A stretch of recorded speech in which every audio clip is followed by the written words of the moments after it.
It is. I don't even remember the damn date. Oh, that's right. It is Sunday, November 18th, 2018. That means it's time for the Knee Jerks, Detroit Sports Talk of Eno and Big Al. I am Al Beaton, a.k.a. Big Al, longtime Detroit-based podcaster and blogger. Joining me, as always, is the man who knows a lot of things about a lot of things, and he's got an opinion on every one of them, and that would be Greg Eno of numerous places on the web. He'll tell you where to find all his various writing endeavors. Greg, how's things? Things are well, Al Beaton. Thank you for the introduction. I am Greg Eno from my WordPress Out of Bounds blog. Also, my Red Wings blog is The Winged Wheeler. That's also on WordPress. So you can read my hockey stuff on Winged Wheeler and read my other stuff on Out of Bounds. This past weekend, I wrote a piece on Matt Stafford. I wouldn't call it a hit piece, but just more of a realization to me that Matt Stafford is not going to be the guy that's going to lead the Lions to the promised land. Today's win notwithstanding. You can follow me on Twitter at Greg Eno. Follow the Knee Jerks on Twitter at the Knee Jerks, and our Facebook fan page is facebook.com/the Knee Jerks. I'm also on LinkedIn, by the way. If you want to hit me at LinkedIn, I'm there as well. We've got a lot to talk about that is Lions related on the program. Just Al, no guest tonight. We are going to be coming at you for the next 90 minutes or so. Whether you're watching us on YouTube or listening to us on the way that you can listen to us, we're happy to be with you. We will be talking lots of Lions, like I said. We'll be maybe getting in some Pistons stuff, some Red Wings stuff, but lots of Lions. But before we do anything, I want you to tell everybody how they can get the podcast, either to watch it or to listen to it. All right. First off, you want to watch it, we're on YouTube, The Knee Jerks. Just look up The Knee Jerks on YouTube. Obviously, there'll be links in the show notes for that. You can please subscribe, please like, and you can see our ugly mugs, what they actually look like. So, but it's at the very least, it gives you another option to listen. Because I know some places you're kind of limited as to if you can download, if you can stream. So we want to give you as many options as possible because you don't have to watch us. You can still listen to the audio, even though you see our voices. Also, we are on the usual places when it comes to podcasts, specifically iTunes. Look for the Knee Jerks, Eno and Big Al on iTunes, and of course, we are on Stitcher again. The Knee Jerks, Eno and Big Al on iTunes. I'm sorry, on Stitcher. Stitcher is available on pretty much all phones and on desktops, laptops, so on and so forth. Just look for the Stitcher app, and it's Stitcher.com in your web browser. So that's where you can find us. Links to all these will be in the show notes, and they'll be posted on the various social media networks. So with that, Greg, I can't think of anything else you want to cover before we get into the nitty-gritty. No, not really. I think that pretty much covers it. We're happy to have you Two join shows us. in a row on the right days. I think we should say something about Yeah. We're happy to have you, whether you're watching us, whether you're listening to us, or whether you refuse to watch us and only want to listen to us. As long as you do one or the other. Listeners. We appreciate That's right. As long as you do one of the two. We're going to get into the agenda, but before we do any of that, we're going to, of course, play a game we like to call Whose Birthday Is It, Maestro? Everybody knows how we play this game by now. We'll give Al a clue or two or three of an individual whose birthday it is today in the world of sports. And if Al can correctly guess that person within the first two clues, he'll receive an edition of Michigan Rummy. So I've been called a rummy, but and you live in Michigan, so there you go. Yeah, there you go. I haven't played Michigan Rummy in probably decades. Well, there you go. Exactly. Because I guess I know it's either play in this state. You either play euchre or rummy. I think at any point euchre has won out, but I'm always willing to get back into the rummy. So fire away. Okay. This person now made his name in the world of baseball. He's no longer with us. He was born in this state in 1925, but he passed away in 2005. He played the game. He was a player in the big leagues, but much more well known after his playing career.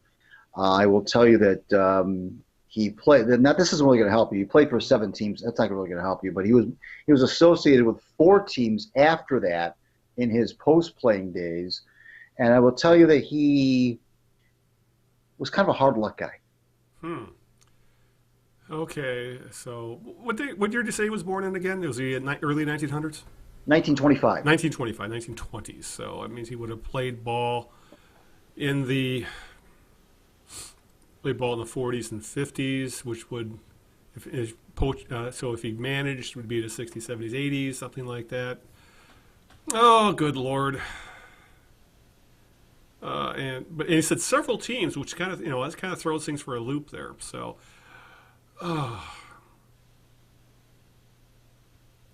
okay, I know. I'll just throw this out there real quick. I'm already thinking the guys I'm thinking of either too young or too old, so I'm going to pass and wait for the second question. Okay. Or else we could sit here for a half hour, I could hem and haw, but I don't want to subject the listeners to that. So. Well, don't forget the other clue was that he's kind of a hard luck guy. So remember that for next time. So, but again, it's like I said, I'm still not in practice since we took several months off. No problem. Bear with me here. Sure. Sure. All right, with that, we have lots to talk about. A lot has happened with the Lions over the past couple weeks since we last talked. They had a 3-game losing streak, including the loss last week. They actually won today. Actually, earlier today, as we're recording this on Sunday night, they beat the Panthers today. But a lot happened over the past week between an injury to the running back, a release of players. A lot of the fan base is starting to turn against Bob Quinn and Matt Patricia. Also, they're turning against Matt Stafford as well. So we're going to try and cover all of that. If we have a chance, we'll talk a little bit about the Tigers because they're gearing up for their off season of doing very little. But there are a few things to talk about there. And the Red Wings are hotter than hell. Go figure. So if we got time, we'll try and get into that. So, but with that, Greg, we got to talk Lions because it's the NFL's world and we're just living in it. And today the Lions upset the Panthers 20-19. The Lions are now 4-6, so it's not like they're playoff contenders. Because I actually saw today, teams that are 4-6 have a 7% chance of making the playoffs historically. So even though the NFC is this big jumbled mass of mediocrity, the Lions are still on the bottom end of that mediocrity. So it's really not looking good for them to make the playoffs. That the 3-game losing streak they just went through really was kind of their nail in the coffin when it came to the playoffs. But I guess we'll start with today's game, and we kind of backtrack into the Patricia and Quinn stuff. And I guess we got to start with the Lions. I guess you see in a lot of ways they got lucky. The main reason it ended up 2019 as once again a kicker went sideways against the Lions. Mason Crosby a few weeks ago where he missed 5 kicks. Today the Panthers kicker, whose name I don't have at the moment. I can find it real quick, I think, maybe. It's here somewhere. We'll get to it. But he missed a field goal and an extra point today. Being the Panthers were chasing those points, when they got the Panthers scored with a minute left. The Lions took a lead with 5 minutes to play. Panthers come back, score a touchdown. Cam Newton's threw a touchdown pass. Ron Rivera, known as Riverboat Ron, had a choice: go for the extra point if his kicker struggling, or go for 2 and go for the win. He elected to go for the win, Greg. And interesting enough, the play was there. Newton had boatloads of time in the pocket. He just sort of patting the ball for a guy. He had an open receiver in the end zone. He just plain missed the throw, and it gave the Lions the 2019 victory. So I guess the start is, what do you think of Rivera's call? Do you go for? My only question I have with going for 2 there, even though the Panthers did not play, I think, their best game today, I still think they're a more talented team. Won't you think, even though you're on the road, don't you think you'd be better off playing for the tie? The Lions would have had about a minute left to play, minute left and 3 timeouts. You're a more talented team. Do you put your trust in your defense, or are you that afraid of Stafford's history of late game comebacks and those 3 timeouts? So you decide to go for the win. I'm kind of torn on that. That is that's the kind of play that we saw. This is why coaches don't do this, because when it goes bad, it costs wins, and then fans get upset. So, where do you fall on Ron Rivera going for 2 at the end of the game? Al, first of all, I applaud Ron Rivera for doing something that's a little bit out of the norm. I think most coaches will probably, have kicked the extra point and tied the game. Now, I bet you Patricia would have.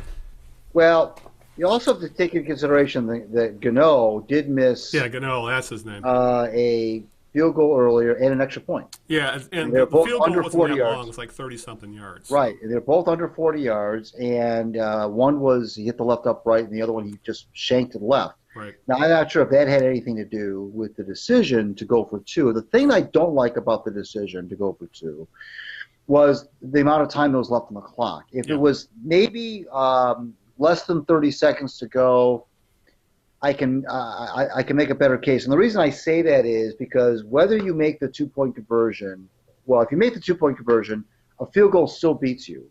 Mm-hmm. If you kick the extra point for the tie, a field goal beats you.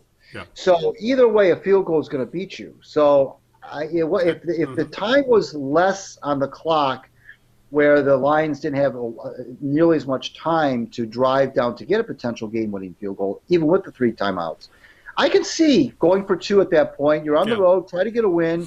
You've got an MVP type guy at quarterback. The Lions defense is not the 1985 Bears out there. So maybe you can get the 2 yards, get out of town, get the win, and go to 7-3. I have no problem with the idea of it, but maybe knowing that a field goal was going to beat you anyway, even if you made the 2-point conversion, you still would have had to have. You'd be in the same position as you were if you kicked the point, which is a field goal beats you. Yeah. Of course, obviously, if you kick the point and you at least have the cushion of having maybe going into overtime if you can hold the Lions scoreless. But I don't know. I haven't heard Ron Rivera's post-game presser, so I don't know what his explanation was.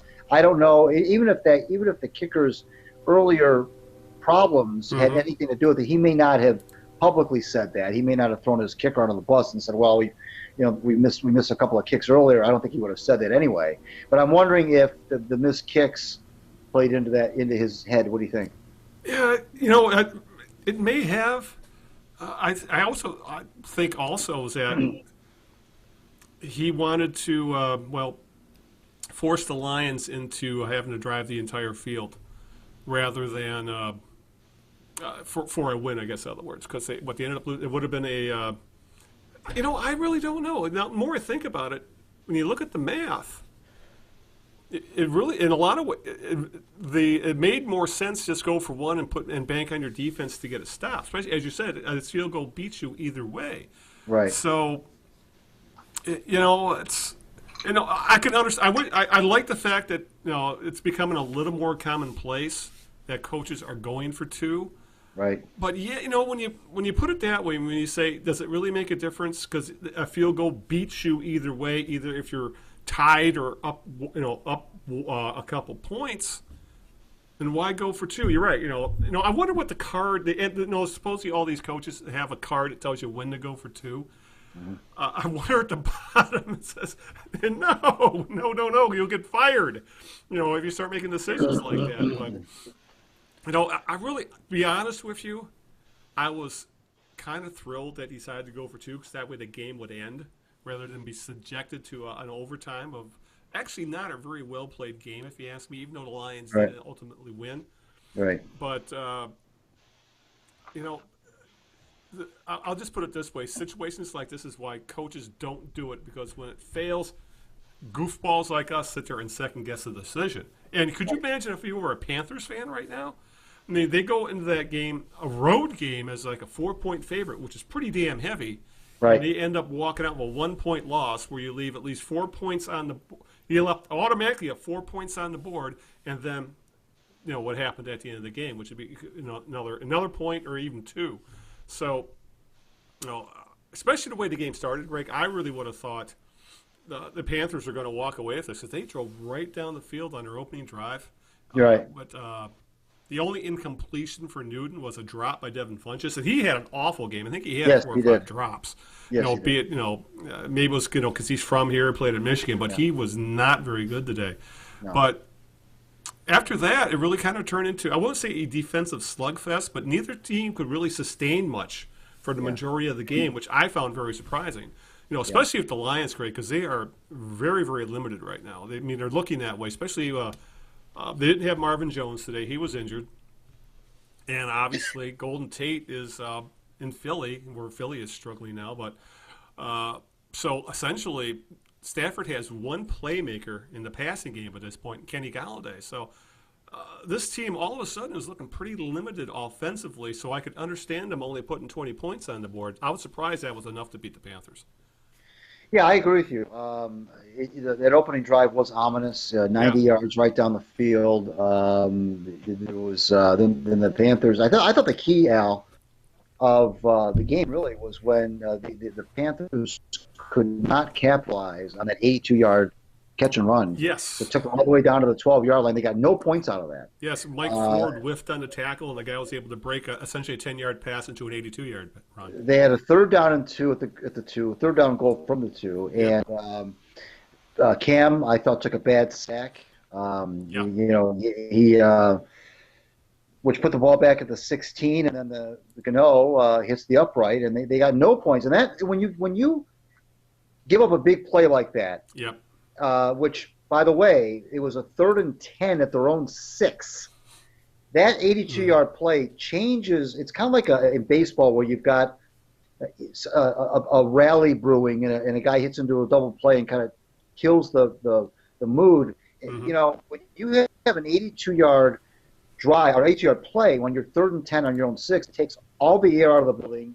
It completely flips field position, obviously, and it completely changes momentum. And then, but then to not get points, it's a flip the other way. It's a flip for the defense, and it's a flip against you now because you've gotten this 82-yard down to the other team's 12, and you don't get any points out of it. And I think that was a big turning point in that game. And then Galladay's game ended up being a game-winning touchdown catch was phenomenal. But Cam on the 2-point conversion, the play was open. He just missed it. Yeah, and that's the thing. When it really comes down to it, you could argue that 2-point conversion was the right call because it was there. The guy had a huge window to throw into. He just plain missed the throw. It was very reminiscent. I caught the end of the Ohio State-Maryland game yesterday. Maryland made the same decision in overtime. They say, we're going to end it right now. We're going to try and end this right now and go win for 2. It's almost the same thing happened. The guy was open. The pass just sailed. And game over. So, which was kind of surprising because Newton looked really, really good. I guess the only thing you'd argue was that maybe the Panthers would have been better off giving Newton a run-pass option because he is a load to bring down, period. I mean, good Lord, he's like 6'4", 240 back there. So, but in the end, Lions pull off a win. In a way, you could say it was a meaningless win because they were still in last place in the division. They still have a very tough schedule ahead of them. They got a short week. They got the Bears coming into town Thursday for Thanksgiving, who are actually, they're playing tonight. They're playing the Vikings, I think, that'd be for first place in the division. But, as I said, it was a meaningless, they called it a meaningless victory. They needed it, but in the big scheme of things, I don't think it's going to make the difference in the season. Thing is, though, you could also possibly call it a Pyrrhic victory because the Lions have found their bell cow running back in Kerryon Johnson. And he left the game what was originally rumored to be a serious knee injury. I think he left in the 3rd quarter. He had like 87 yards rushing at the time. Really was, he had almost 100 yards total offense from scrimmage. Yet when he got hurt in the 3rd quarter, he never returned. There was a lot of ominous tweets and some. I remember during the game, Fox, the silent reporter, oh, it looked like he had tears in his eyes. It didn't look good. Actually, now, a few hours later, we're hearing that it's a knee sprain. It's not a ACL was originally feared. So Johnson's probably only going to miss a week, probably 2-4 weeks, something like that. Still going to miss a nice chunk, but it's not as serious an injury as feared. The problem with that now, Greg, is that the Lions become a completely one-dimensional team without Johnson. If you look at today's stats, LeGarrette Blount, 7 carries, 1 yard. And why there was a couple of play calls there of Blount where, why are you running a stretch play with a guy who has no speed left and is averaging like a yard a carry over the past month? They got him to be a short yardage guy, so be it.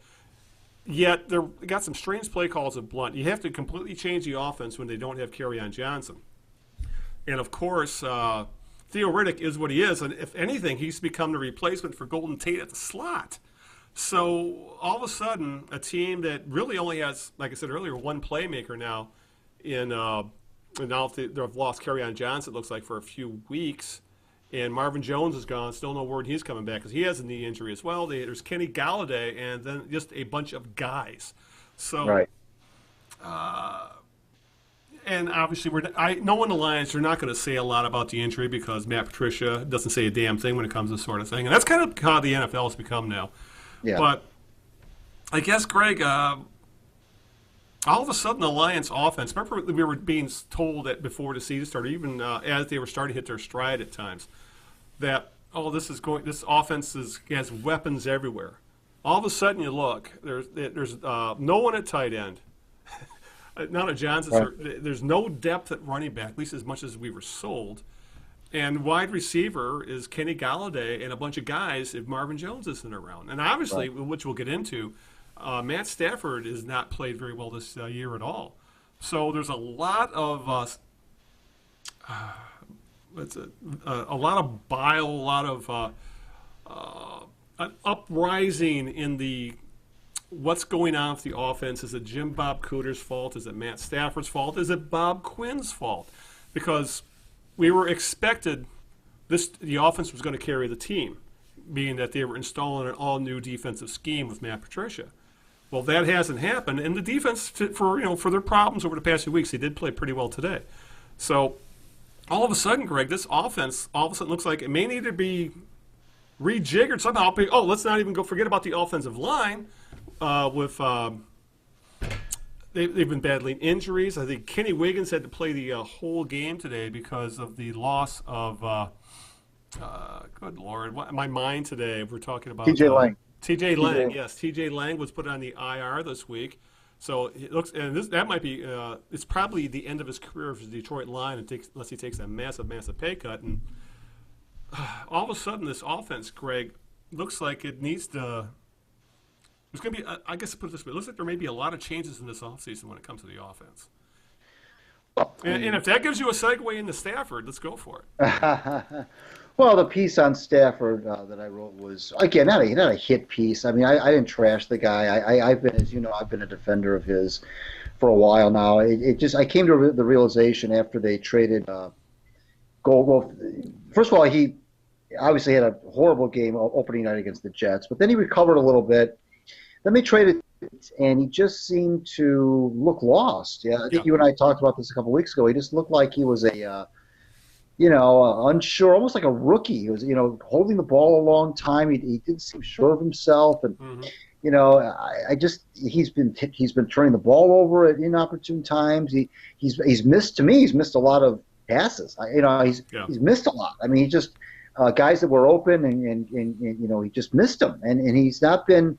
Just hasn't been the same. Galladay bailed him out a couple times today. Yeah, one where he literally took an interception away, and then he made that diving touchdown catch. That was really, really tough play.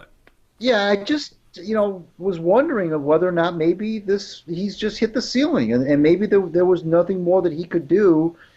And he's in his 10th season, and I just basically said that I don't think it's going to happen with him. Now, he may win a playoff game or two by the time it's all said and done. I mean, he may.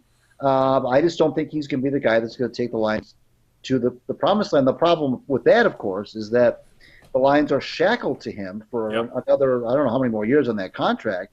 So all we can do is hope for the best in terms of what he does for the team. But I think that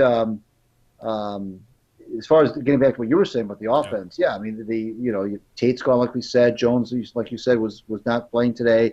We don't know what's going on with Johnson.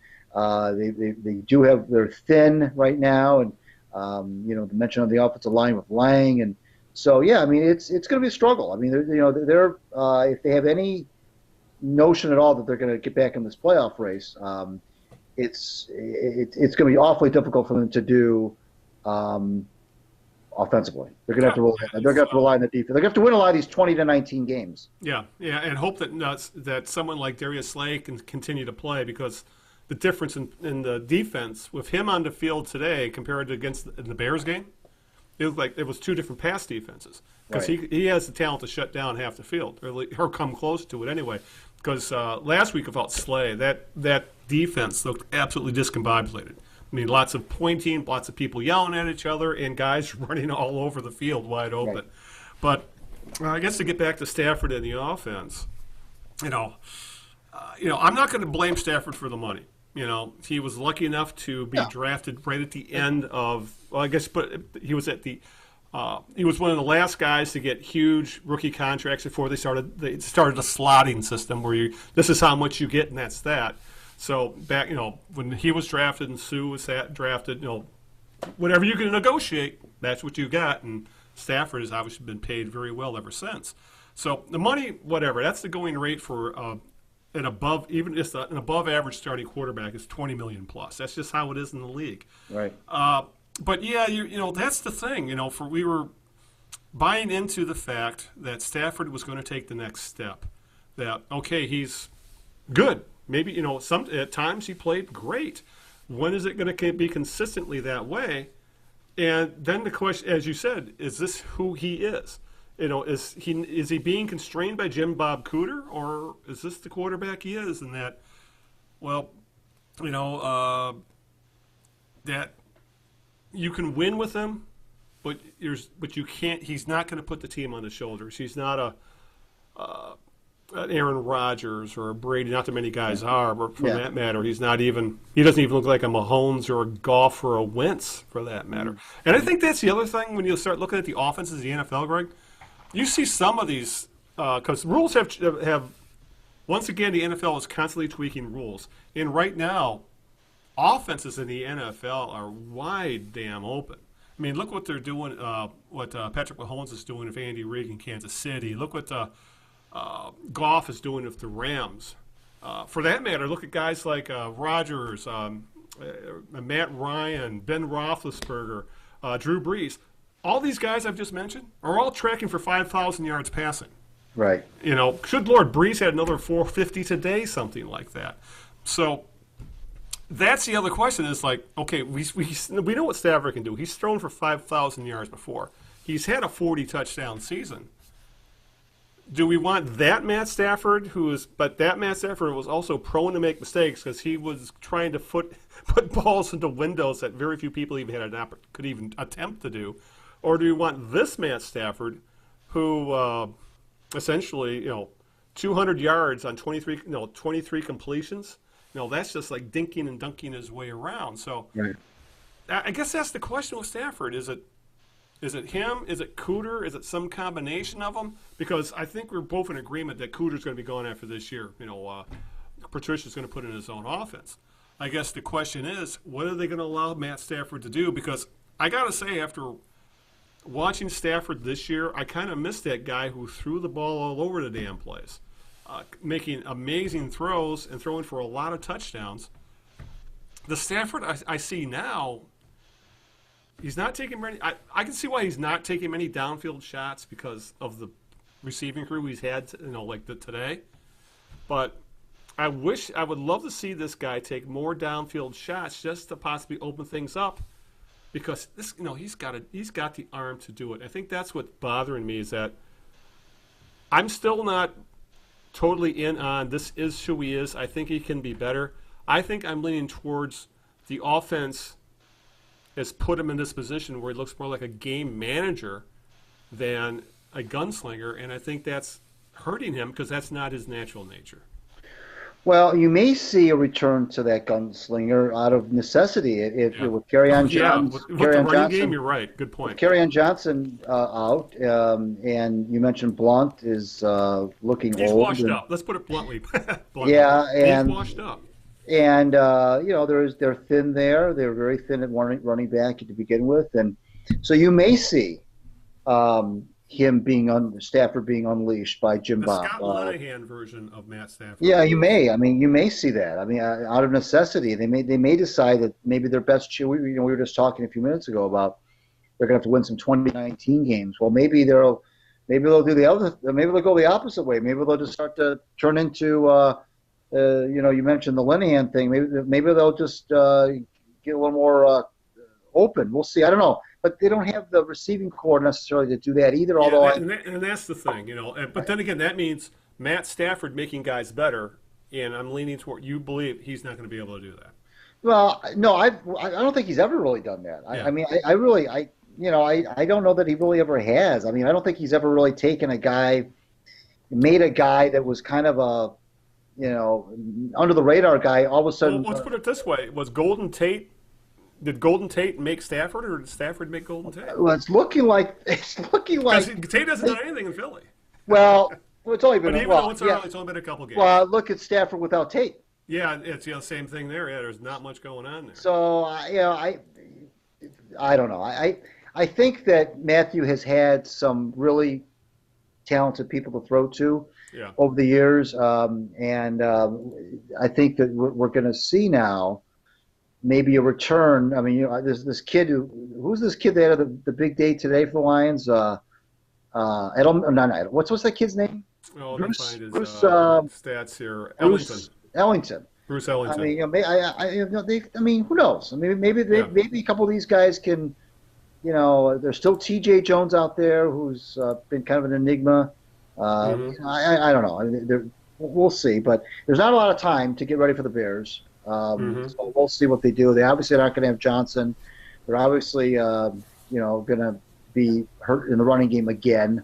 Right. So, and they're, Trubisky just completely carved them up. Yeah, in Chicago. And that defense is top 5 in the NFL. Although, like you said, without Slay, so we'll see. Yeah.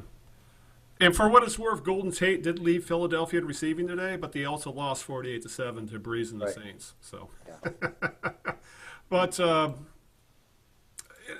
all these questions of how the Lions are looking right now, I guess that kind of leads us to some of the other topics that have come to the fore over the past week. Like we touched on the Stafford Cooter stuff, and that Cooter in a lot of ways is going to be a dead coach walking because he's pretty much the only holdover now from the previous era, so of the Caldwell era. So, and the odds are Patricia's going to want his own guy in there, but Patricia. Once again, Greg, he makes headlines for all the wrong reasons, mostly stupid ones. This week's problem was, we had Slouchgate a few weeks ago, which we talked about, where he snapped at her. Turned out it was Mike Rothstein of ESPN for being like this, asking a question. Big effing deal, but for some reason, he went all Belichick on him. Well, it happened again this week. It was, might as well just lay the groundwork. It's cold as hell here in Michigan. It's been in the 30s. We've had snow. It's Michigan in mid-November, of course. But the Lions don't have a game where weather would be a factor for another month. That would be in Buffalo mid-December, 4 games from now, or at least 4 games from today.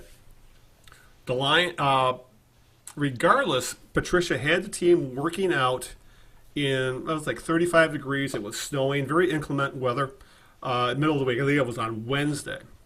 Of course, he didn't meet with reporters that day, but there was pictures of what was going on. The beat writers all were kind of in amazement, saying, why aren't you in the practice facility, working out in the snow? Because bad things can happen in bad weather when you have bad bad turf, bad footing. Well, obviously, it started to become a national story that afternoon because it all got tweeted out. The next day, the beat writers doing their job, Greg, asked Patricia, and Patricia knew was going to be asked about it. So when the question came up, Patricia, rather than just saying, we have some games coming up in bad weather, I wanted to work out and get them used to it a little bit, get out, he could have answered like in 2 sentences and said, and that's what we did. Instead, Patricia had a 900-word, 4-minute-long prepared statement about why he worked the team out in bad weather. And then at the end of the statement was also included a shot at the media by referring to them as the head coaches in the room. Again, so of course the guys tweeted, the beat writers tweeted out the full statement, tweeted out the shot he took at them in the presser. And and again, it turned out to make the Lions look kind of dumb because Patricia is trying to do Bill Belichick without having Bill Belichick's resume. At least that's what it comes off of. Oh, and the other thing is that Patricia, when the pictures came out, Patricia was in shorts and a T-shirt in the snow, which comes off as, I'm trying to be the tough guy here. I'm trying, that kind of thing. And when you factor all this together, it kind of reeks of Bobby Ross's "I don't coach that stuff" or Marty Morningwig's staged leaving a practice on his Harley because he didn't like how practice was going when it was obviously staged because when he had his motorcycle right next to the goddamn practice field. So that's between treating the reporters like he's treating reporters like shit, even though he has to deal with these guys every day.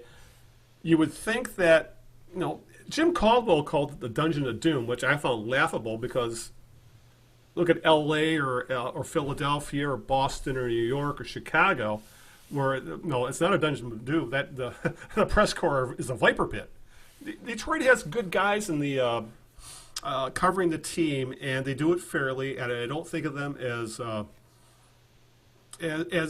bad guys. They're actually just asking the right questions, and for whatever reason, but it just pisses Patricia off to no end. And you can just see it in how he talks to them, how he answers questions. And it just makes the organization look bad. And I guess that's what bothers me about the whole thing. If Patricia just answered why he worked out and I wanted to work outside, get him used to weather. That was that. He could have, rather than this whole overblown thing, we wouldn't be talking about it so much today. Patricia seems to double down on bad decisions when it comes to dealing with the media. Yeah, it's been kind of an uneven last few weeks for him for sure. I don't know where it's coming from. I don't know if it's the pressure is getting to him or if he's just if the job that the position is overwhelming him a little bit. At least the media part. Right, the job is too big for him. I don't know. I mean, this whole Belichick thing, by the way. I mean, you look at the the old saying about the apple doesn't fall far from the tree, but in the Belichick's case, the apple has fallen nowhere near the tree. Yeah. All the coaches, with the exception of Bill O'Brien, that have been tutored, if you will, under Bill Belichick, have not had any success whatsoever as a head coach. And it's a number of guys. God, some of them have run out of a town on a rail with pitchforks and torches after them. Half a dozen guys have not done well after they've left Bill Belichick's tutoring, and in fairness to Bill Belichick, he's not out there trying to groom head coaches. I mean, he's just trying to win. He's trying to put together a staff. He does the best job he can. He's just trying to win. He's not trying to plant head coaches throughout the NFL. They just happen to be, when you're successful, like he's been, and when you've been at one place like he's been, you're going to get poached by other teams. I mean, that's just the way it is. It doesn't matter how many of these guys have not gone on to do well. You're still looked at as, well, maybe this will be the guy. If I pick this guy, he will be the one that Chuck Daly, when Chuck was in Detroit, he had a number of assistants go on. Dick Versace, Ron Rothstein, and Dick Harder, and the Brendans.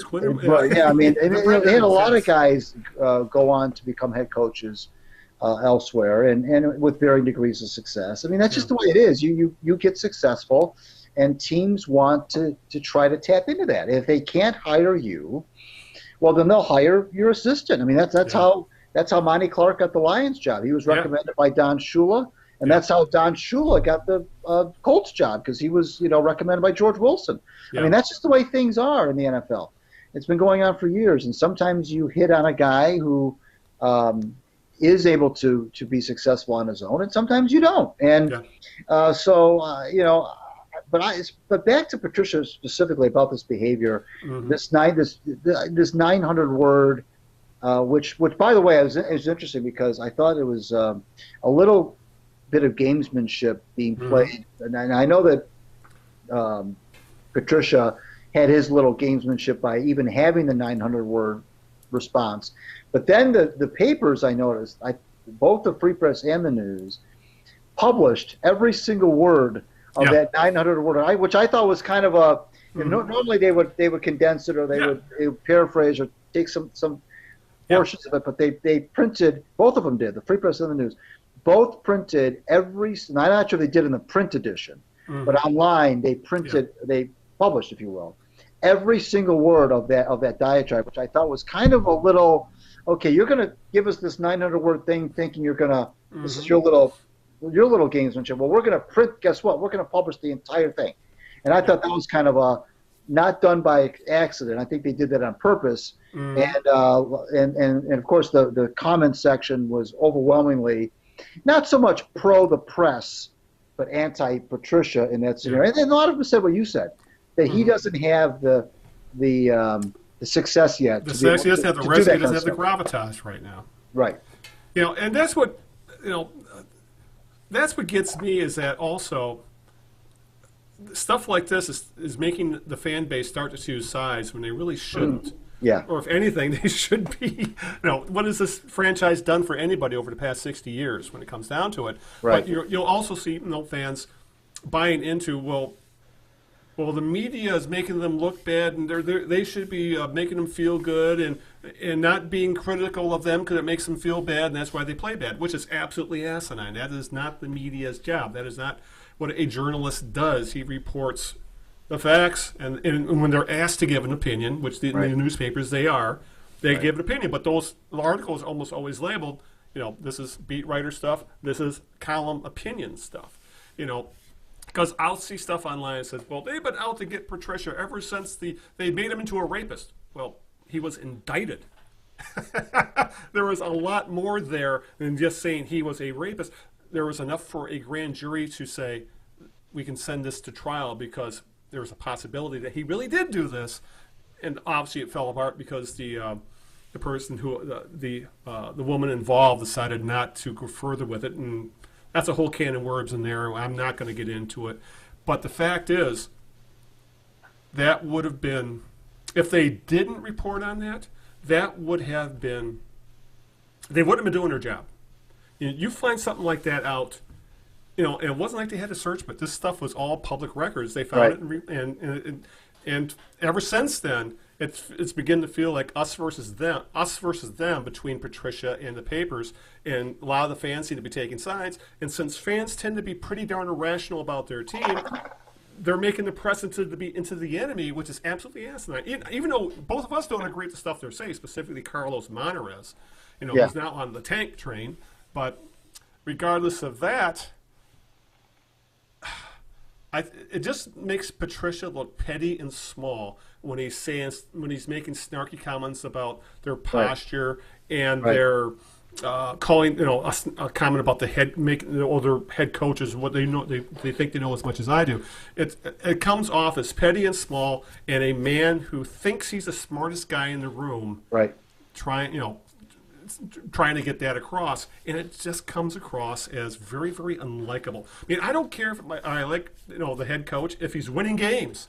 Right now, this guy should be trying to win the favor of the press. At the very least, working with them. So at the very least, we're not seeing columns at the end of the year wanting this guy running out of town and real. Yeah, I mean, exactly. There's no. I don't know what he's hoping to accomplish, Patricia. I mean, they're always they always say never get into a battle with the media because they'll never run out of ink. Yeah, exactly. They buy ink by 55-gallon drums.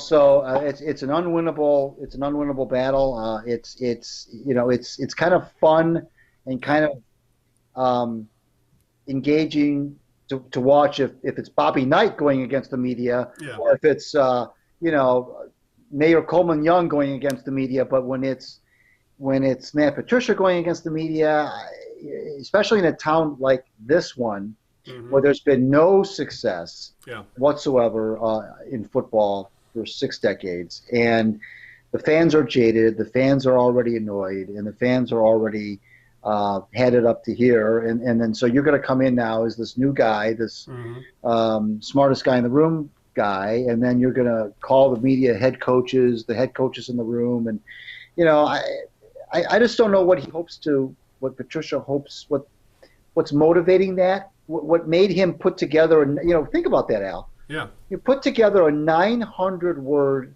diatribe about one topic. Yeah. And one topic only. Yeah. And pretty much a silly topic at that. A silly topic, and you put all that time and effort into penning a 900-word thing, and then you're going to read it. Then it becomes, well, wait a minute. Don't you have better things to do with your time as the head coach than to be writing 900 words just so you can stick it to the media? I mean, I guess I would ask him. And I don't know if anybody did ask him this. What was the motivational factor behind doing that? What did he hope to accomplish, and did he accomplish it? Yeah, because Darius Slay, for example, probably the best player in defense, said, "Well, I know where I'd rather be." Slay came off as a guy who hasn't bought into the Patricia Way yet, with his comments about working out outside. Yeah. I guess what the cherry on top was him outside in shorts and a T-shirt in 35-degree weather. Even though he's a fat man, let's just say it, maybe he runs hot. It still seems kind of silly. When I see guys doing that, especially in that situation, it just comes off as fake tough. I'll put it that way. Right. Fake tough. Big deal. You're outside in shorts. So what? Right. You're not the one out there, putting your career on the line by making cuts in bad field. Right. So I guess this kind of leads us to Quinn. We got to talk about Quinn some more, Greg, because Bob Quinn has not spoke to the media since the draft in April. And there's been nothing but silence since. And all that's been released are essentially PR statements, or Rod Wood will say something like today he said, "Oh, we have a great coach and great GM and a great team," which is all he ever says. The president of the team, who's more a financial guy. But when it comes to Quinn, for example, over the last few weeks, Greg, the Lions have traded Golden Tate. They released Amir Abdullah. They fired their special teams coach, Joe Marciano, placed highly paid and off-injured T.J. Lang on IR, and his coach has been a disappointment that he's under 500, despite what Quinn said, we're going to the next level. And yet, there's been nary a peep from Quinn, and he's often left Patricia hanging out to dry, having to answer questions about personnel decisions that probably weren't all his doing, for example, Golden Tate. So, because, coaches want to win, and if you're trading one of your best players for future considerations, in this case a draft pick, that hurts your chance to win now. So, if I'm a coach, I want all my best players, so be it. But Quinn didn't say anything about it other than releasing a statement to the press, a PR release, and he has said boo otherwise, and leaving Patricia having to handle the media. Quinn doesn't have to come out and talk all the time and for every damn move he makes. But when you trade one of your best players, you talk to the media. When you fire a coach, you talk to the media. Is this the Patriot way when it comes to GM stuff as well? Is that you don't say words to the media unless it's a playoff game or a draft pick, or draft day. That's it. And it's like I said, I'm not asking Quinn to come out and speak every week, but I'm not asking him to be Al Avila, who seems to you put a mic in front of him, he'll talk. Right. But Quinn. Hell, even Matt Millen, when things were at their worst, Matt Millen would make an appearance occasionally and give his thoughts on what was going on and what he was going to do to fix it. Meanwhile, Quinn is this haughty man up in an ivory tower who refuses to talk to anybody, and he probably won't say anything till the season is over, and even then, it'll probably be a joke. And I find that very annoying. I really feel for the beat writers for this team right now, because they have a coach that hates them and a GM that won't talk to them. And these guys got to turn out content every damn day. But regardless of that, all the stuff that has gone on has Quinn's fingerprints all over it, yet he's not taking responsibility for it. Yeah, it's funny because you brought that up a couple weeks ago. We didn't really get into it that much. Right. And I agree with you. I've been thinking about that ever since you brought it up. I hadn't really noticed. I shouldn't say I had noticed it, but I after I gave it some more thought, it is starting. It is a little annoying that Quinn has been so not available to the Al Avila is the whole. That's a whole different. Yeah. He's the other end of the spectrum where he's maybe talks too much, but even Dave Dombrowski would speak to the media occasionally. Yeah, and that's a man who held his cards closer to the vest than anybody. Right, and now we haven't seen much of Ed Stefanski with the Pistons, but that's a different kind of I think in the NBA it's more about the coach. Yeah, it's almost always about. And there's really nothing for Stefanski to say right now anyway. But yeah, right. Quinn makes these moves. Tate the week prior when he acquired Damon Harrison, and he didn't talk to the press after they acquired Harrison. Yes, I forgot about Snacks as well. And that's a big deal when you get an All-Pro level player. You don't do anything about it. I mean, right? And that was good news. That was something to get exactly. in front of. You want to talk? Yeah, hey, this is this is why we did it. And I remember when the Eagles acquired Golden Tate, their GM was right front and center. This is a great guy we're getting. Our coaches are excited, and okay, whatever. So. Yeah, but these are the kinds of things, Al, that when you're winning football games, you don't care as much about, right? As much about. But then when you're losing football games, they just kind of they're front and center. The Matt Patricia thing that we just talked about, the Bob Quinn, Or we'd be laughing about it more than right. He's like Howard Hughes. So I don't know. I can just see him walking around with his feet in tissue boxes and long toenails and fingernails. So it's one of those things that because they're not winning football games, we're going to pick on these other things and we're going to think that this is these aren't the things that a winning organization does. They should be out there talking to the press. They should not be acting the way Matt Patricia's been acting and so forth. Mm-hmm. So, it's looking like this is going to be a right. This year's written off. They may win 7 games. I don't know. Yeah, 7 games. It's going to be pretty much half the NFL seems like they're going to finish 7-9. It really is looking that way. Right, but here's the thing, Alan. This is why. Here's another reason why Bob Quinn should talk. Now he may talk eventually. I don't know, but he fired Jim Caldwell. Now but a lot of people were supportive of that move. Yeah, right. And excuse me. Much like Matthew Stafford, he was what he was, and here's where we are. Yeah. But if you remember, the reason why Bob Quinn made that move was. This is Quinn talking. Yeah, I don't think that we played to our potential. I think there were more wins out there than the 9 that we got. Right. And we lost some football games to teams that we should have beaten. Mm-hmm. And we feel like we need to move in a different direction. I feel like that as the GM of this team that I've made some mistakes, but I think that we have enough talent to make the playoffs. So the idea now was to thank Jim Caldwell for his service, and then bring in a new guy, and then the new guy was supposed to take the team the rest of the way, the next step. Right. Well, obviously that hasn't happened. Now that's another reason why Bob Quinn should now. No, again, here we go again. You talked earlier about the Dungeon of Doom or whatever they're called. Mm-hmm. This Detroit media once again they're not talking about this. They're not holding Bob Quinn's feet to the fire and say, "Wait a minute, hold it, time out." You said now it's fair. Even if you were an anti-Caldwell guy, as a press guy, it's okay to say, "Wait, time out." You said that the reason why you got rid of Jim Caldwell was because you didn't think that this team was playing up to its potential, and you thought that they were better than their 9-7 record would indicate. And now what's going on here? Team is 4-6, lucky to be 4-6, and nobody's holding his feet to the fire and saying, "What's going on with this move you made, and why aren't you, now not only that, but the press." I even seen some press people say, "Well, I guess Quinn and Patricia get a year. They get a year.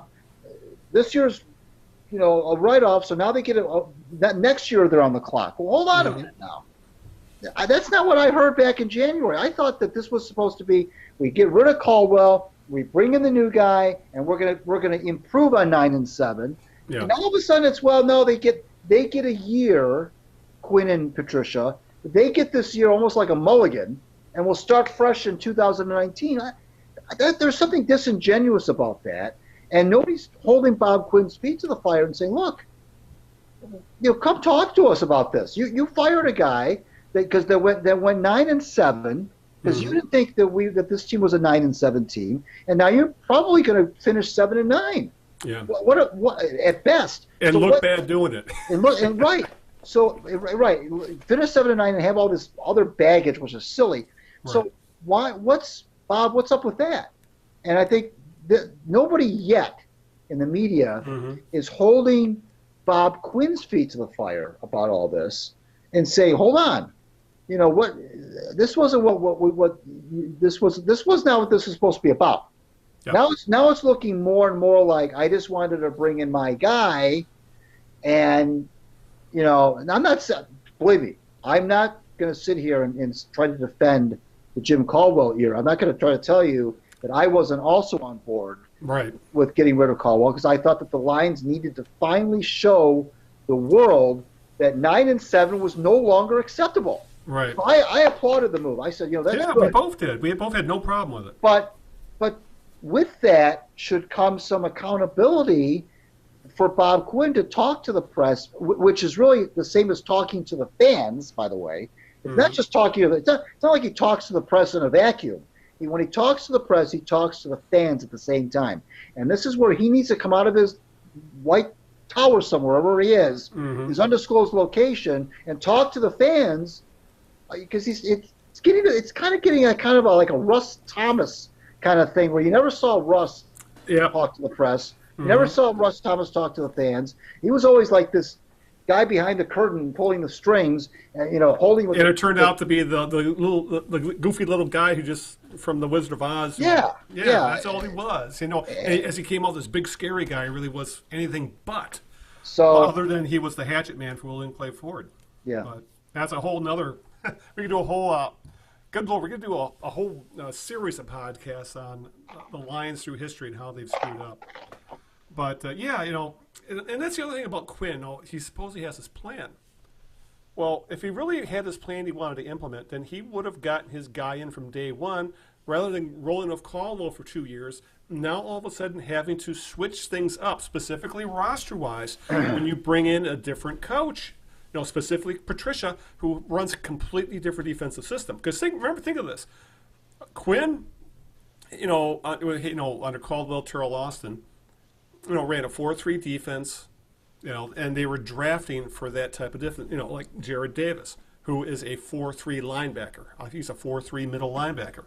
All of a sudden, you're asking Davis, who has never played in a 3-4, which is for the most part, the base defense for Patricia. You're asking a young rookie linebacker who is, obviously still learning on a job, to all of a sudden go into a scheme that he has no idea how to play in because he's never played in it before. This is what the result of that is. You're having such huge inconsistencies with this guy, or for that matter, someone like Glover Quinn. I don't know if he's lost a step or he's just struggling to gather the scheme because he's never played under this type of thing before. A year ago, Glover Quinn was playing at an all-pro level.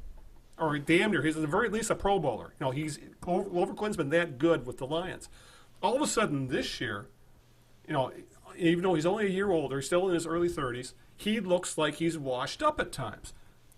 Is that just because he got old, or is it because this whole plan has changed midstream and you're asking guys who were pretty darn good under the last scheme to completely change the way they play? And that either shows me that Quinn screwed up when he came in by not firing Caldwell then, or he didn't have a plan to begin with. Well,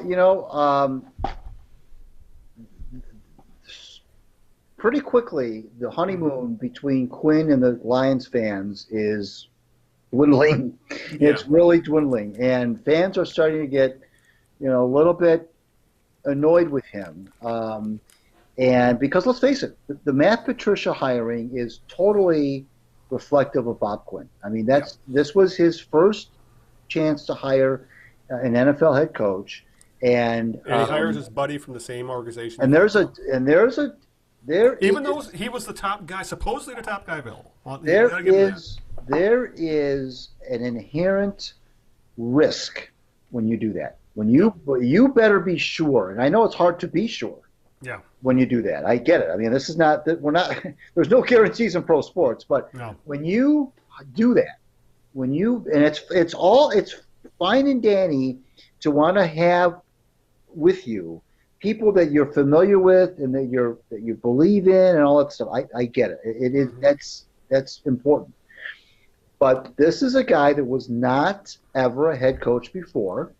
Now, that by itself does not disqualify him. Now, don't get me wrong, but I'm just saying that Bob Quinn was taking a risk here, and I think if I remember correctly, I'd have to go back and listen to his press conference back on January 1st, but I think he even said that at the time that he admitted that this was a risk that he was taking because I think somebody asked him about taking a risk, and he said, "I take risks. This whole job is about taking risks," and so I understand that he acknowledged that it was a risk, but so when you bring in somebody like this who is roundly looked at as your buddy, and they encouraged it,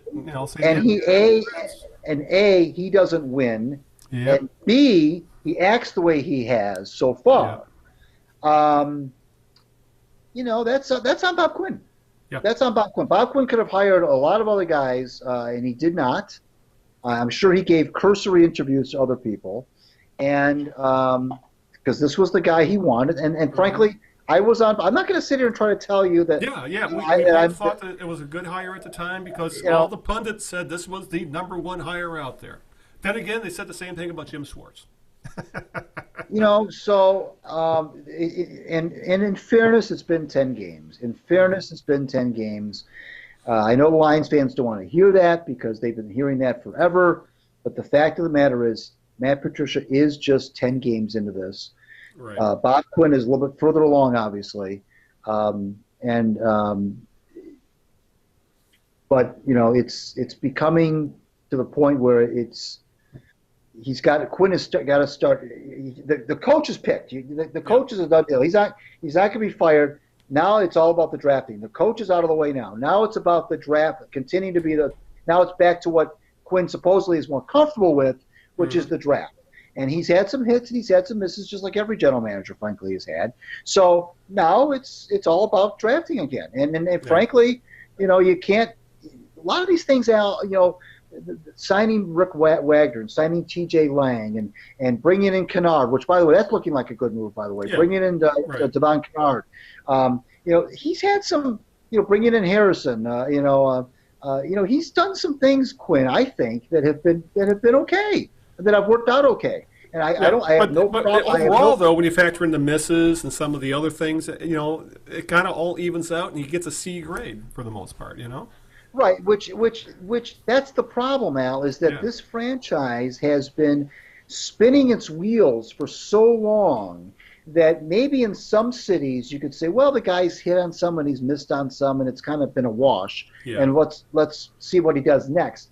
But in Detroit, that's all this franchise has done for 60 years is spin its wheels and take a step forward and take 2 steps back. Take 2 steps forward, take 1 step back. There hasn't been any sustained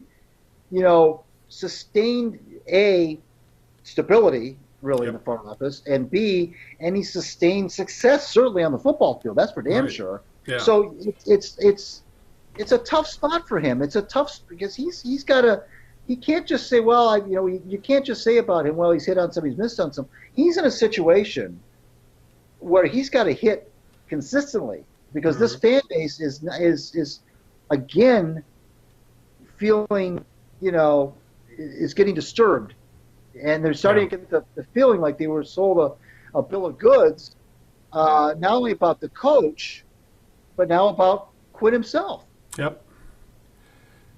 Yeah, we were sold. Oh, yeah, we're going to build the Patriot Way, but it's looking more and more like the Patriot Way is actually Bill Belichick when it comes down to it. Bill Belichick is the Patriot way, and you can't. It's like lightning. They found lightning in a bottle with that. So, Right. I guess what it comes down to, we've both been longtime fans of this damn franchise. Wouldn't it be nice if they found their Sean McVay or something? A guy who, Right. Who is. Right. Who actually lives up to the billing as a wonderkind, as a offensive or defensive genius, and takes his team to the next level. Because the Rams look like the best damn team in football now, and he's what is this, his second year, or something like that. So, and here we are arguing over discussing a 3-6 team that that it is giving me more gray hairs than I'd care to even talk about. So, Yeah. All right. I guess that about, for this week, I think that covers our Lions rants. I'm sure the next 2 weeks will give us more to talk about, especially if the schedule does not get any easier with the Lions. Let's see, I know they got the Bears in a few days on Thanksgiving. Then we have the Rams. And then things ease up. They got the Cardinals, they got the Bills, and then they end the season with the Vikings and Packers. So you're right, it really does start to look like 6-10, 9-7. If they get lucky, 8-8, and here we are in mediocrity again, which is what they thought we were getting out of. But with that, until the next podcast, we'll shove the Lions. We got some Red Wings and Tigers to talk about. So before we get to them, how about question 2 of the birthday game? Sure. This is for Michigan Rummy. This is the second clue. At least you didn't call me Rummy. So. Made his name in baseball. Not so much as a player. He was a mediocre player, but he was known far more for his work in the dugout than he was on the field. I mentioned hard luck guy. He will forever be linked to one of the most epic collapses in big league history, and actually a couple collapses. One that was. I think I know which one you're talking about. One was in the playoffs. Go ahead. Yeah. We talking about Gene Mauch? We're talking about Gene Mauch, yeah. Gene Mauch died in 2005. He was 79. He was, of course, the manager of the '64 Phillies, which completely collapsed. That might be the worst collapse by a baseball team in history. If not, it's like top 5. Yeah, that was bad. And he also had a collapse in '86, I think, or '82. Angels? Well, 82 and 86. 82, I think he led the Brewers in the ALCS and lost. And then in 86, he had a meltdown. Well, not he personally, but the team had a meltdown against the Red Sox. Was that the Donnie Moore thing? The Donnie Moore thing. And I remember talking to he managed, Mauch managed the Phillies, of course, for 9 seasons, the Expos, the Twins, and the Angels. It's interesting that the Phillies brought Mauch back after that collapse. What they did, he managed the Phillies for 9 years, the Expos for 7, Twins for 5, and then of course he was with the Angels. I remember talking to Jim Northrup one time, and who never ever told you anything but what was on his mind. Jim had no filter whatsoever.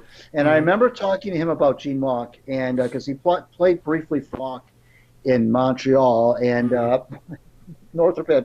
He very sarcastically called Gene Mauch a genius. You could practically see the air quotes over the phone. The way he said genius, and he's I played for that genius in Montreal, and he just had nothing but bad things to say about Gene Mauch. So anyway, Mauch died in 2005. So you do win the Michigan Rummy. Congratulations. Oh boy.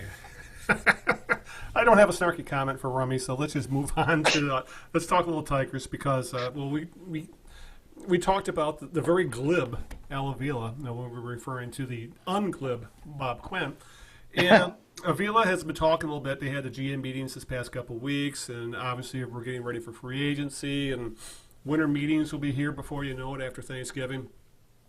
And Avila's been talking, and it really starts to look like. Avila's all but said they're going to shop the bargain bin again like they did last year, just looking for underpaid, undervalued, or looking for veterans, guys who are looking to bounce back off bad seasons.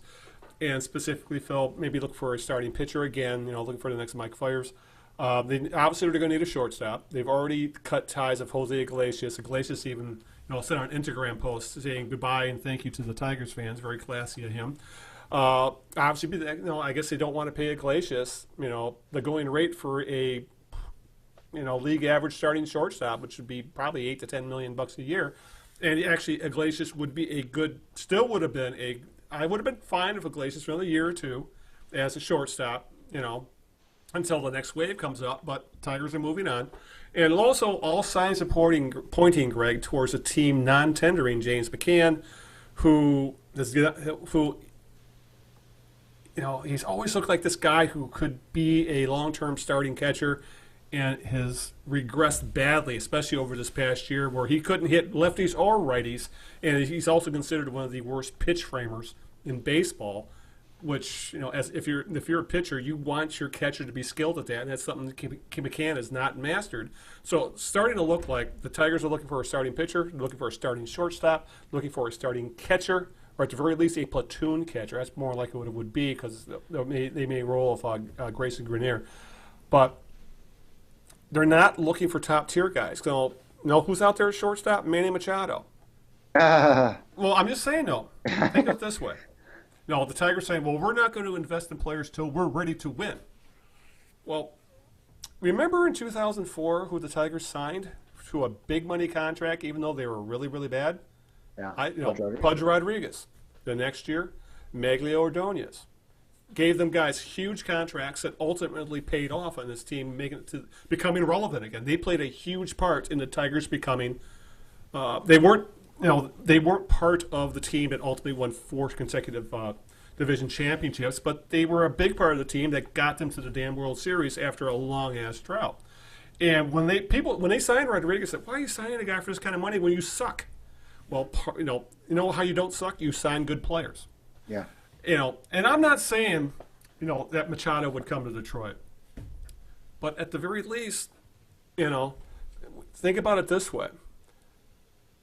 Why not at least make some overtures towards these guys? Who else? Machado would look great in the Tigers' infield for the next decade. He's only, 25, 26? He's not even in his prime yet, and he's coming into free agency. He's the kind of guy you throw monstrous money at because he's going to be part of your core for the next several years. He could be the team's next Miguel Cabrera, but actually be younger when you give him the big money. But it doesn't look like that's going to happen. Right now, the Tigers are looking at guys who glove first, no-hit shortstops who might make, $2, $3, $4 million, if that. Sign them for a year or two, and then hope some of your prospects actually come to fruition. Which, as we both know, prospects are a complete crapshoot. Yeah. And the other thing that bothered me was one of the things Avila said is that the team wants to wait on signing free agents until the payroll is no longer a burden. It's $111 million, which isn't that big, and there's only 2 giant contracts left. Cabrera's, which isn't going anywhere, and Zimmerman's, which is, 2 more years at about 20, 25 per. Yeah. But everybody else is not making big money. The next guy in line to make a decent payday is Nick Castellanos, which we will get to. But this looks like another offseason, Greg, of just looking for guys they can flip. And in a lot of ways, they got lucky last year with Martin and Fears, and were able to get prospects for him. The odds of them being able to pull that off again, it's not an easy thing to do, to pick these guys. And next thing, you could end up with the next. Who was the guy he signed for a 2-year contract a few years ago, and it was an absolute bust? Remember the starting pitcher? Pitcher. Yeah. Oh, remember who I'm talking about? Pelfrey? Yes, Mike Pelfrey. The odds are more likely you're going to get Mike Pelfrey than Mike Spheres. You know what I'm saying? Mm-hmm. So, it's kind of frustrating to see this team. I mean, I can understand you need to rebuild, but there's more than one way to rebuild, and it looks like the Tigers are going all in on the Cubs and Astros way of you got to get really, really bad and then hit on a bunch of draft picks right in a row. When, the Tigers rebuilt before, and they, in the early 2000s, with some smart drafting, but also making some splash free agent signings and some smart trades. So right now it looks like they're going all in on this. We're going to suck hard, and then we're going to get a high draft pick, and we're going to nail that draft pick. But like I said in the last podcast, that means this team may not be competitive for another 10 years. We just don't know. So, if I have a chance, if I even get a flicker of interest, I go to Machado and say, okay, I'll give you $300 million a year. I'll give you $300 million for 10 years. I'll give you $300 million for 8 years. You don't think Machado would listen to you, and you think he probably would be at the very least worth it? I would, that's the sort of thing I would at least investigate rather than let's go find the next, let's find the next low rent worse Jose Iglesias to play shortstop. At least that's where I'm thinking of this. Don't go all in on let's really, really suck bad. Sure, you need to draft well and have high draft picks, but that shouldn't stop you from trying to get better when the opportunity arises. And right now, they're just saying we're not even going to try. It's interesting you bring this up because right away what I think of is that's just not in the cards. They're trying to shed payroll. Now the difference between that Pudge thing that you brought up, right, in 2004. When it wasn't just Pudge. Pudge was the biggest name, but they also signed Rondell White. They signed Fernando Vina. Yeah. They brought in 3, seasoned big league guys. Obviously, Pudge was the biggest star of those 3. Right. They brought in 3 guys on the heels of a 119 loss season, but they were at that time, Al.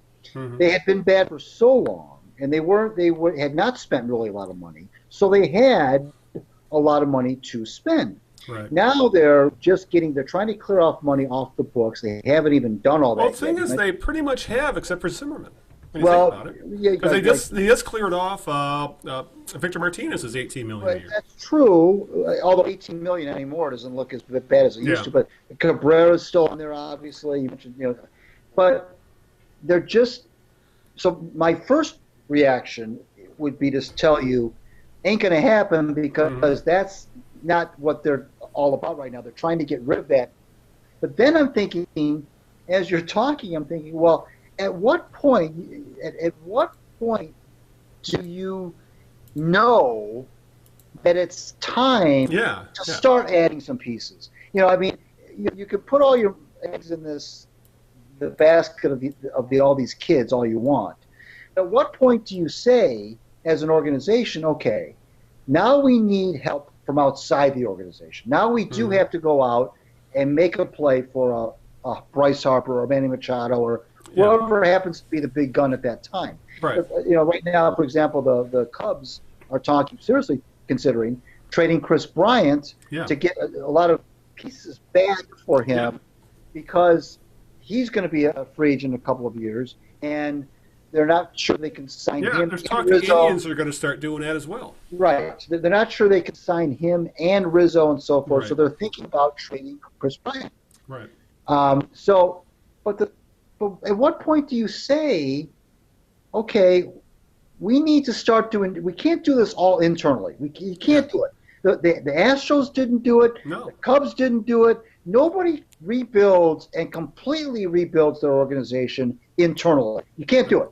Nobody's got. No one has that kind of a farm system where they can and draft so well that they don't need any help from outside the organization. That doesn't happen. Mm-hmm. So, at what point do you say, if you're the Tigers, who are let's face it, I consider them a big market franchise.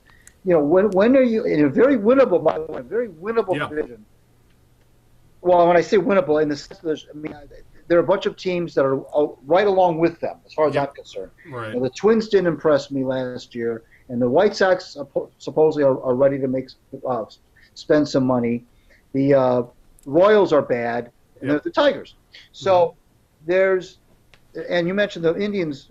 They may trade Kluber, for example. Yeah, exactly. So there's an opportunity here. It's not like they play in the AL East. Mm-hmm. There's an opportunity to maybe, and that's one of the reasons, by the way, that Pudge, you can roll your eyes all you want about Pudge Rodriguez coming to the Tigers and say, well, it was all about money. Well, okay, Pudge was 32. He was a 32-year-old catcher, which that's a red flag. Right. But he was coming off a World Series victory. But one of the reasons why Boris said his agent Scott Boras said that Pudge was coming to Detroit was because Pudge thought, now you can roll your eyes at this all you want. One of the reasons why Pudge picked the Tigers, now it's not like he had a lot of suitors, but the reason why he picked the Tigers was because he thought that the Central Division at that time, 2003, was winnable. That the Tigers could, if they made some moves quickly, could compete quickly. And he was right. He was. So, and he was ultimately worth that contract. But for the first couple of years of that deal, he was a all-star level player. I remember I think it was, you look back on in Baseball Reference, I think it was June or July of that year, 2004, one of those 2 months. He hit 500 for the entire month. Yep. For the month, he hit 500. So, so the question becomes, sooner or later, and that's why the White Sox, there's talk the White Sox are going to start to spend some money because they think they've got enough young talent now that if they bring in some free agents, they can make some noise. So the Tigers, they may not be there yet, quite yet, but sooner or later, you're right. You have to. You're not going to bring people to the ballpark, Al. That's the other thing. With Grayson Greener at catcher, and with Jacoby Jones in center field, and with some of these other guys, you have to have star players sooner or later. Sooner or later, you have to have somebody that the fans are going to want to pay to see. Even if that team overall isn't very good, if there are a couple players that make them want to watch, then you have to be sensitive to that part too. You can't just say, we're going to build this thing with all these kids, and that's all we're going to do. We may sign a couple of bargain basement free agents that aren't going to move the meter, whether either on the field or with the fans. And sooner or later, you have to say, okay, we're ready now. And maybe it'd be interesting to see if the White Sox do indeed spend some money like his rumor is going to do. Now, sometimes, Al, it's not even about signing these guys. Sometimes it's about making a play for them. If the White Sox are if they say, for example, we're in on Machado. We're in on Manny Machado. Well, the rest of the baseball may say, you got to be kidding me. But the fact that they're out there trying to sign him and make him an offer, he ultimately signs with whoever he signed with. But if the White Sox are out there publicly telling their fan base, we're trying to sign Manny Machado.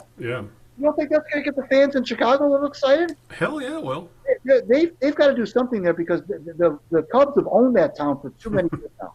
Way too many years. And the White Sox act like a small market team, and they're in freaking Chicago. That's always gotten me. Right, exactly. And so so what I'm saying is it'll be interesting to see if the White Sox do indeed do that. Then what will the Tigers then do?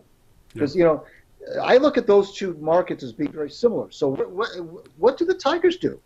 The Tigers let a team like the White Sox, who lost 100 games last year, what if they go out there and either sign a couple of big-name guys or put their hats in the ring for a couple of big-name guys? And what are the Tigers going to do? Are they just going to look at that and say, well, we're going to stay the course here? Meanwhile, if the White Sox bring in player A and player B, and the Indians trade away Kluber, and all of a sudden it's like, wait a minute now, isn't it? Maybe there's an opportunity here to maybe accelerate it. And that's good. That's a good word for it. Sometimes that's what kickstart the damn rebuild. Maybe that's what they're going to have to. This best laid plan thing of it's going to take 5 to 7 years for us to go be on the map again. Well, maybe doesn't have to be the case. Maybe you may find yourself in a situation where you can bring in a guy, now that you've shed some payroll, bring in a couple of people, and get the town excited again. Yeah, and that leads us to the other thing that's been tossed out there, but the beat writers have been talking about, and that is Nick Castellanos is going to be a free agent this coming season, and from all accounts, he's not going to sign an extension. I don't blame the guy. This is his chance to cash in big in free agency after this year. Right. He's got a great bat. He can't catch a ball to save his life, but the guy can hit. And then obviously you have Matt Boyd coming off his best season. He's not an ace. He's like a middle bottom of the rotation guy, but he's a crafty lefty who will give you close to 200 innings and won't embarrass himself. And his value will probably never be higher than it is right now. So there's a lot of talk that these two, and possibly even Shane Green, even though he did not have a very good year as a closer last year, as they may be traded off this winter, to help with the rebuild. The question is that a smart thing to do? And to be honest with you, right now, Castellanos, the question is, where do you play him? The Tigers have already said he's not going to first base. That's going to be Miguel Cabrera is going to rotate between first and DH, and then we'll find other ways to fill in. We want to keep Castellanos at one position, so they're not going to switch him again.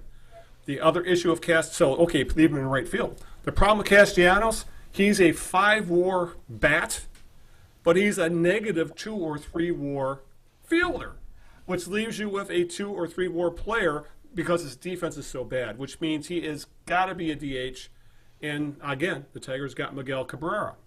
So at this point, if you want to, honestly, I don't see giving Nick Castellanos a J.D. Martinez type contract. One, he's not as good hitter as J.D. Martinez. Right. But also the fact that I don't think Nick Castellanos is good enough, a good enough all-around player to become the main building block of your team. I mean, I think Castellanos, you could put him on a playoff team and be a great complementary piece. Yeah. I just don't see him as the centerpiece. And again, if we're believing Avila's, we're going to be competitive 2021, something like that. Castellanos will start, be about 30 years old by that point, give or take. And is he going to be worth $15 to $20 million a year? Because that's probably what he's going to be looking for. He's probably looking for something close to J.D. Martinez.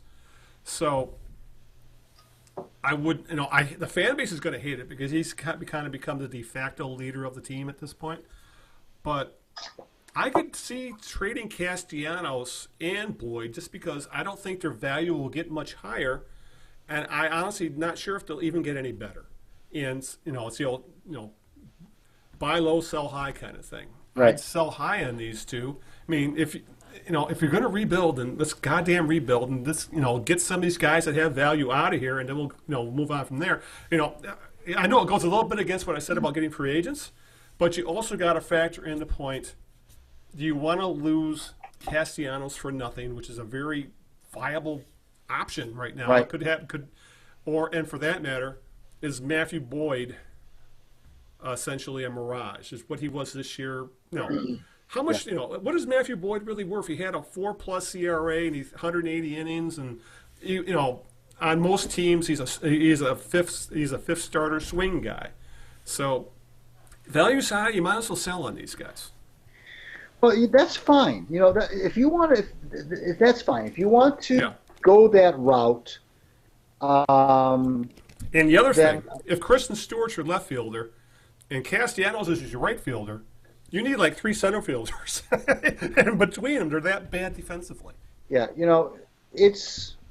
but let's think about what do the fans come to see? Yeah. They come to see offense. Yeah. They come to see offense.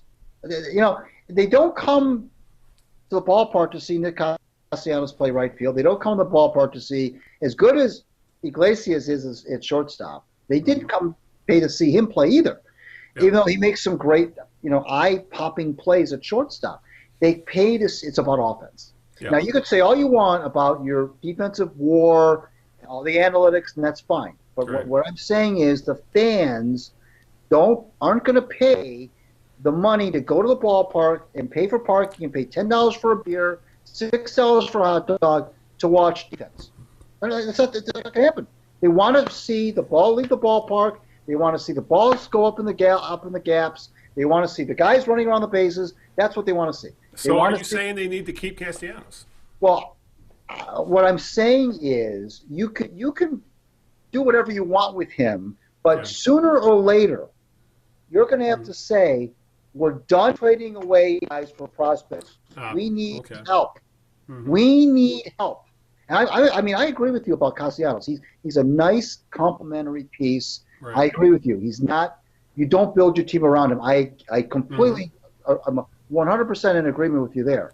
And if you want, I can see the case for trading him, and I can see the case for not trading, trying to sign him to an extension. But all I'm saying is, it's not about him. It's not even about Matt Boyd. It's about you mentioned Al Avila saying we're going to be competitive in 2021. How does he know that? Yeah. How does he know? Why are we expected to believe that? What does he read the tea leaves? How does he know we're going to be the Tigers are going to be competitive in 2021? And how does he know that the Tigers are going to be competitive in 2021 without help from outside the organization? What does that even mean? Yeah. Does that mean that we're going to be competitive in 2021 without help from outside the organization, or are the Tigers going to be competitive by 2021, given what the team has in the organization as it is existing presently? And I suspect he's saying to us that 2021 is the year that he thinks this organization's group of players will be ready to maybe make that next step. But my question is, when are you going to look for help outside? When are you going to at least listen to at least talk about players, about signing players? Now, his purse strings are only as open as the owners are. I get it. Yeah, and that's the one thing we don't know. That's the X factor. Now, the other thing, if you really want to talk about X factors, is Dan Gilbert is selling off his casinos. Mm-hmm. So, as you know, you can't. Major League Baseball does not allow owners to own casinos and own baseball teams. So, is this a move that Dan Gilbert's making with the idea that he's going to make a play for the Tigers? I don't know. That's pure speculation. But all I know is that it's fair to ask the question, why is Dan Gilbert selling off his casinos? The rumor mill started immediately when it came out he was selling Greektown, and a lot of his other casino holdings. And for those wondering, yes, the Ilitches do own a casino. They own the Motor City, but that's under Marion Ilitch's name. Chris is the man in charge of the Tigers. So that's how the Ilitch family was always able to have both. But yeah, like I said, I'm not expecting much this offseason, but yeah, how much more patience is especially since they did, even as good as they were for a decade, they never got the World Series. And there would be, I think, a lot more goodwill with the fan base if they had gotten that one damn World Series out from that core group.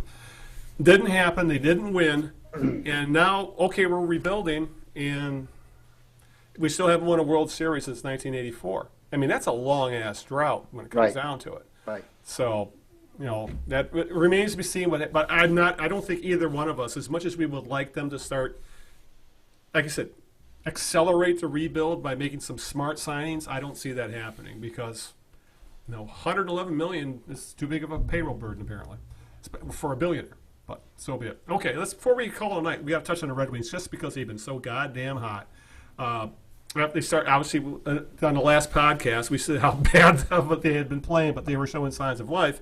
They started 1-7-2, and the fan base was already in tank for Jack Hughes mode. Let's get that number one draft pick. All of a sudden, last 10 games, Greg, they're 8-2, and the problem is I don't find it to be completely sustainable because it seems like almost every one of those wins they're coming from behind from multiple goals down. Right. Coming from 2 goals down plus to win some of these games, and they're winning them in overtime.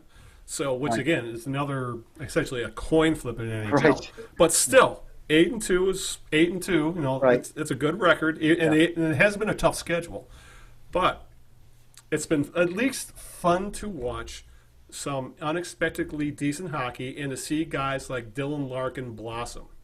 And obviously Larkin has been a big part of these victories. So obviously that has stopped the fire everybody train, at least for the time being. But, this is still a team that hasn't made the playoffs in a couple years. Has a lot of young guys, has Zadina in Grand Rapids that everybody's waiting for, and they're saying we may not even see him this year.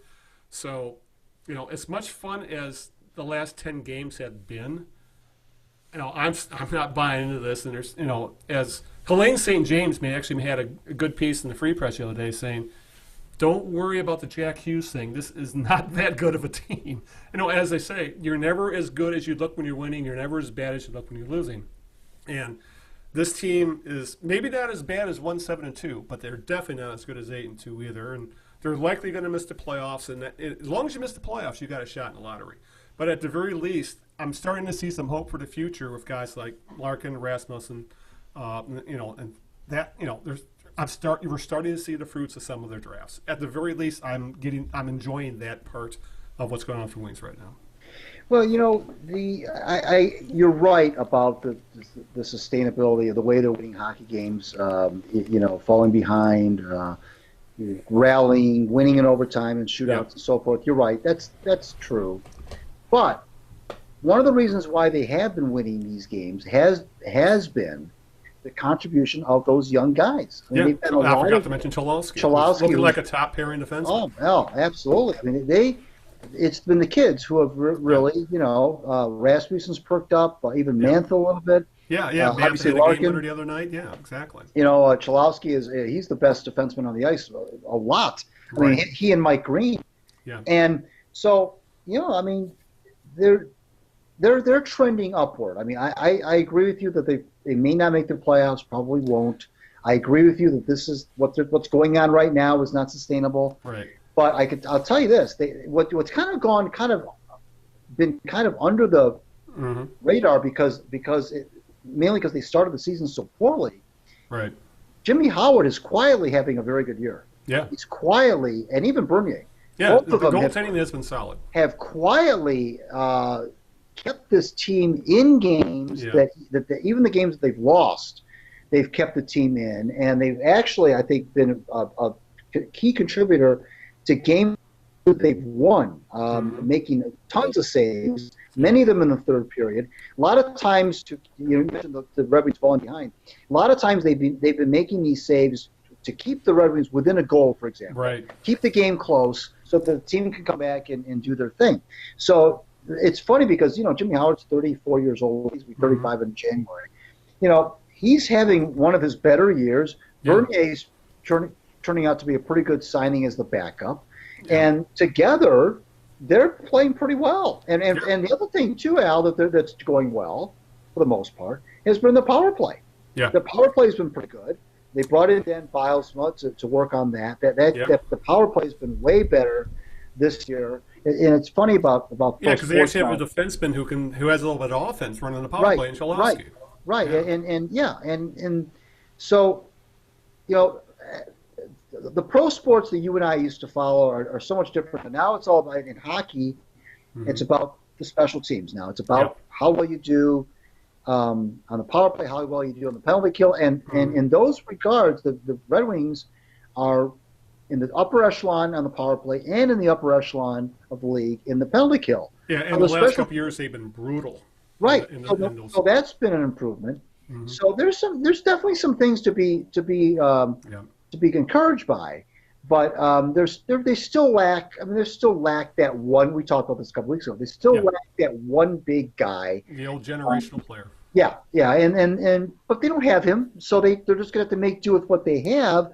But if they can get enough production out of if they can go for quantity over quality, that's what they're going to have to do. Because if they don't have that generational guy, then they're going to have a bunch of other guys just produce the hell out of the puck. And it's been kind of working. That's why they've won 8 out of 10. Is because they've kind of gotten that. They've gotten a lot of different guys pitching in. And most of them have been those young kids that are supposed to be the building block for the future. Yeah. It's I guess all us Red Wings fans have this fear that they're going to continue to hover around that 500 mark this year, and then we could make the playoffs thing sneak up on us, and the next thing you know, I just hope they're smart enough to know we can't be buyers at the trade deadline. The prospects are too important. It is what it is at this point. This is who we have, and this is who we're riding with this year, and we're not going to sell off the future just to get an 8 seed. And so far, so good. I'm enjoying watching hockey again this year. Like I said, I don't know if it's sustainable. Probably not. But I'm starting to get that hope for the future I didn't have a couple years ago when this team just looked bad and there was no young guys other than Larkin to root for. So, well, you know what? Yeah. Okay, if it's not sustainable, that's fine. But you know what? What this does do though, it can't do anything but help their confidence. I mean, Yeah. it may not be Yeah, a sustainable. winning culture, which is something that Blashill has always harped on. You have a winning culture. If they feel like if all these comebacks are okay, if they indeed are not sustainable in terms of the long haul, but Right. if it's putting it in their head when they go to the rink Games. that Yeah. they're never out of games, then that's something to Yeah. build on. I mean, Exactly. it doesn't mean go out there and fall behind by 2 goals every night, but it means that if you do, hey, where have we seen this story before? And it tells other teams in the league that the Red Wings don't fall asleep on them, because if you get them down by 2, that maybe that's right where they want you, is to be down by 2. So you have to be kind of careful if you're the rest of the league. But I never think that winning is ever a bad thing, and I think that whether it's sustainable or not, they've got to be able to take something from this 8 out of 10 streak.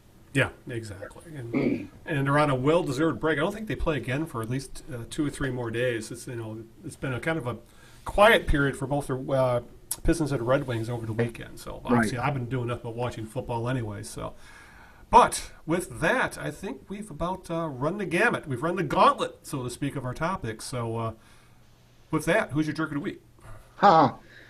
Boy, my jerk of the week is. I'll tell you what, my jerk of the week are the Lions' gray uniforms. They look like pajamas out there. The Silver Rush uniforms. They look horrible. They look like pajamas. They don't even look. It's bad. It's a bad look. It looks awful. I don't know who came up with them, but I can't stand watching them and playing those things. They just look horrible. So my jerk of the week are those gray on gray pajamas they wear. Because I turned the game on this afternoon. I didn't think much of it and all of a sudden I realized, holy crap, they're wearing those damn all silver uniforms. They don't look good. They're not silver, by the way. They're gray. Gray, yeah. But it's still. I'm with you. It's not a good look. It's up there with the black jerseys, which I couldn't stand either from the Millen era. So. Another one, yeah. Oh, good. Okay.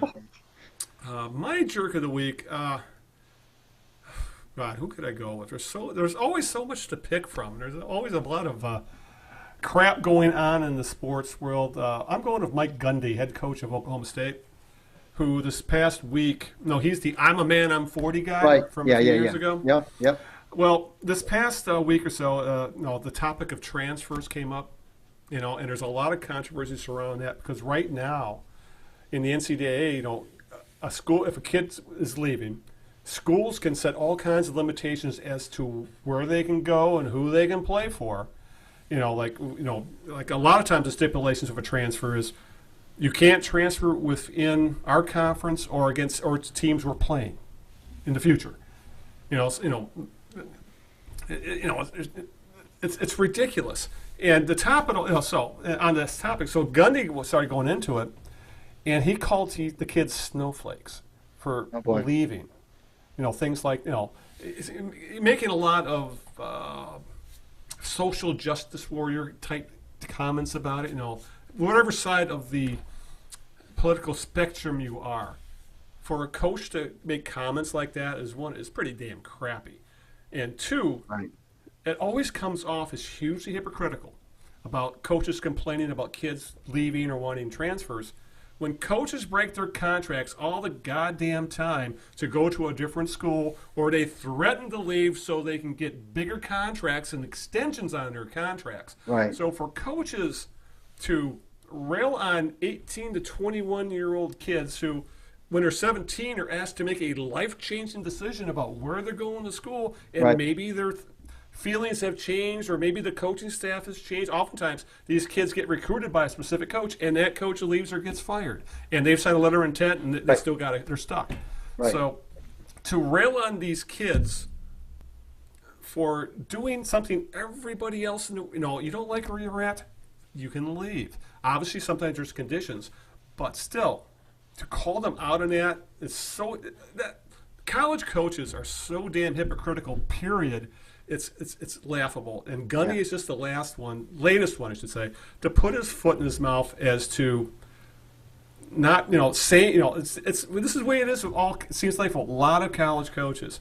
Do as I say, not as I do. And Gundy's just the latest. That's a good one. That's a real. I didn't know that. Want to remind everybody to follow me on Twitter at Greg Eno. Follow the Knee Jerks on Twitter at the Knee Jerks. Al's going to tell you a little bit how to listen to the podcast or watch the podcast. My Out of Bounds WordPress blog, just Greg Eno Out of Bounds on WordPress. My Red Wings blog is The Winged Wheeler, also on WordPress. Don't know if we'll have a guest for you 2 weeks from tonight on December the 2nd. Not sure, but whether or not we do, I thank my lovely wife Sharon, and thank you, Big Al, for making Sunday night Sook on Sean fun. Yeah, we're coming into a weird time of year if the holidays are literally sneaking up on us. I can't believe Christmas is like 6 weeks away. Right. Again, I guess I shouldn't say that because as soon as political ads stopped, Christmas ads started after the election. So, so anyway, but again, thanks again, Greg, for taking time out of your busy life to talk sports for a little while with me on Sunday. As always, and I'll give a shout out to my girlfriend Linda, who's working her little heart out at the hospital in the ER. And again, a shout out to all the listeners. And we very much appreciate it. So, as always, we are available on YouTube. Again, please subscribe, please like, and links will be in the show notes. Again, just search The Knee Jerks, Eno and Big Al on YouTube. Like every other podcast in the world, we are available on iTunes. Again, just search The Knee Jerks. And also, we are available on Stitcher. Stitcher.com is you can get to that through the browser. You can also download their app in the iOS App Store. You can on Google Play as well. And so that means you can listen to us any place, anytime on your phone. So with that, Greg, I think it's time to wrap things up. So anything else to add? No, that's pretty much it. All right. So we will talk to you after Thanksgiving and before Christmas. So until that time, 2 weeks from now, this is Al Beaton saying good night, good luck, and aloha. Ciao, Italy, everybody. We'll see you in 2 weeks. Good night.